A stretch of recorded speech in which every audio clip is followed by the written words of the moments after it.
ginanap at naganap dito ang ating Bible exposition dito po sa Barangay Salapan, San Juan City. At kasama ko po si kapatid na Danny Navarez. Salamat po sa Diyos, kapatid na Eli at kapatid na Daniel mula po dito sa San Juan. Ang magtatanong po ay isang kapatid natin na bisita, si kapatid na Liliosa Kainggoy, isang Katoliko ng Santa Mesa. Ito na po siya. Meron po akong isang anak, hindi po kami kasal ng aking kinakasama. Ako po ba ay nakakasala sa mata ng Diyos? Barber ko ya, barber. Utos po ng Diyos ng magkakasala. Ano po ang verse na papakita nito? Ang pangalawa ko pong tanong, paano po namin malaman ang Church of God ay totoo po bang? Ay tunay na reliyon? Di ba katasagot-sagot ko lang na paano malalaman ang iglesia kung totoo? Yung kung nakikinig kayo kanina, yun yung sinagot ko na ang iglesia na nakikita mo kung tama, ang relihiyon kung tama, sa pamamagitan ng turo. Uulitin ko lang para ma-refresh sa isip mo. Ewan ko lang kung napakinggan nyo kanina o kung hindi. Kasi pagka uulitin ko na naman ang sagot sa parehong tanong, naku po maiinip yung iba nating mga kababayan. Ang tunay na relihiyon o paglilingkod sa Diyos, makikilala mo sa turo. Dapat ang turo, puro sa Diyos galing. Walang turo ng tao na inihalo. Wala siyang sangkap na turo ng tao. Dapat puro sa Diyos. Yung 7:17, pakiulit nga natin kapatid na Daniel.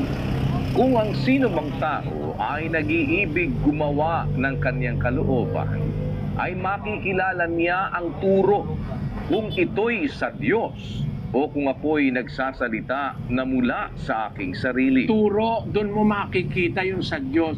Kaya inaanyayaan kita kapatid na Liliosa, makinig ka nung aral ng doktrina. Yung turo, yun ang magpapatunay pag ang isang relihiyon ay sa Diyos o hindi. Pagka ang relihiyon may kasamang utos ng tao, isip ng tao, palatuntunan ng tao, walang kwentang relihiyon yun. 7:7 ng Marcos. Datapwat walang kabuluhan ang pagsamba nila sa akin na nagtuturo ng kanilang pinakaaral ng mga utos ng mga tao. Kahit aling iglesyang nagtuturo ng aral na utos ng tao, bali walang kwenta lang ang pagsamba nun. Kahit sumamba ka araw-araw, kahit magputi ka pa ng Amerikana, kahit mag-abuloy ka ng katakot-takot ng dami, pag ang sinusunod mo, utos lang ng tao, walang kabuluhan yon, sabi ng Panginoon. Walang kabuluhan ang pagsamba nila sa akin, ang itinuturo nila, aral at utos ng tao. Yon, hindi pa tinatanggap ng Diyos yon. Ang tunay na relihiyon, ang turo lang galing sa Diyos, walang dagdag, walang labis, walang kulang. Doon sa isang tanong mo, meron kang anak mo sa kinakasama mo ngayon na hindi kayo kasal. Hindi kayo kasal saan? Ang lahat ng tunay na totoo, walang bayad.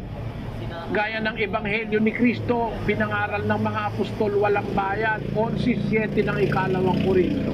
Ako nga bagay nagkasala sa pagpapakababa ko sa ating sarili upang kayo'y mangataas dahil sa ipinangaral ko sa inyo na walang bayad ang Ebanghelyo ng Diyos. Ebanghelyo walang bayad. Kaya yung binyag walang bayad, yung kasal walang bayad.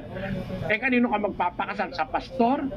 Mali rin yung kasal ng pastor Meron din pakimkim yun may pera rin involved dun At mali naman ang aral ng mga pastor.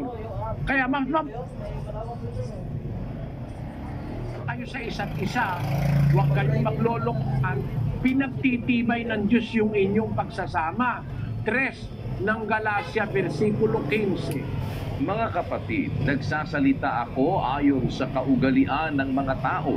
Bagamat ang pakikipagtipan ay gawa lamang ng tao, gayon may pagka pinagtibay, sino man ay hindi makapagpapawalang kabuluhan o makapagdaragdag man. Doon, sabi ni Pablo, bagaman ang pakikipagtipan, gawa lang ng tao. Walang namamagitan sa kanila, dalawa lang sila, nagtipan kayo. Gayon man, pagka pinagtibay, ibig sabihin, hindi kayo nagsisiraan, hindi kayo nagtataksil sa isa't isa sa tipan ninyo, Kinikilala na ng Diyos yun. Mas mabuti pa nga yun kaysa pakasal ka sa maling kasal. No? Yun ang sagot ko sa tanong mo, kapatid. Sana naunawaan. Opo, kapatid Daniel, kapatid